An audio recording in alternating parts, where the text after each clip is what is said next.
محقق غدار، خلیلی خونخوار، این دیگه منافقینش، اینا چه کاری کردن برای مردم هزاره؟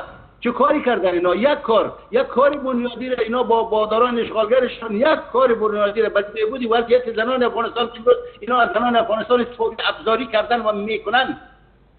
دختران هزاره رو مگر شما محقق خلیلی، من برای محقق خلیلی نگفتم که دختران هزاره رو شما میارین در سالن ها و در این کنفرانس ها میشانین در صف اول دوم در پیش رسانه‌ها در کنار جنرالان و جگرنا و دگروالای بادارانتان ناتو و قوای اشغالگر آمریکایا، اینا را از کجا میاره؟ اینا را کی میاره؟ 500 روپیه مگر باند جنایتکار شورای نظار برای از اینا خیلی یک قطب پیپسی و یک مراقبه مگر برای زمین ها نمیدادن.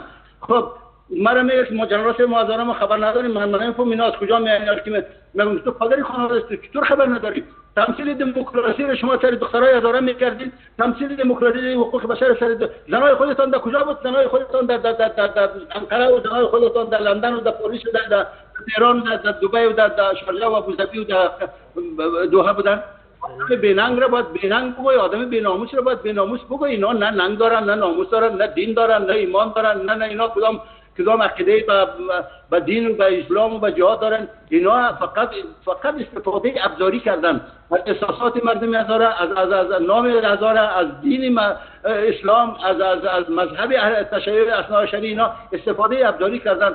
خود مزاری نگفته که 37,700 و چند نفر را باند جنایتکار نظار و همه شرکایش، همه کاظمی و انوری و محسنی و خیاف در امور افشار ذبح نکردن، نکشتن در یک هفته. اون نسل کشی نبود در اون روز کی چقدر صدای نسل کشی و در آمدیم مثال یا حادثه دایکندی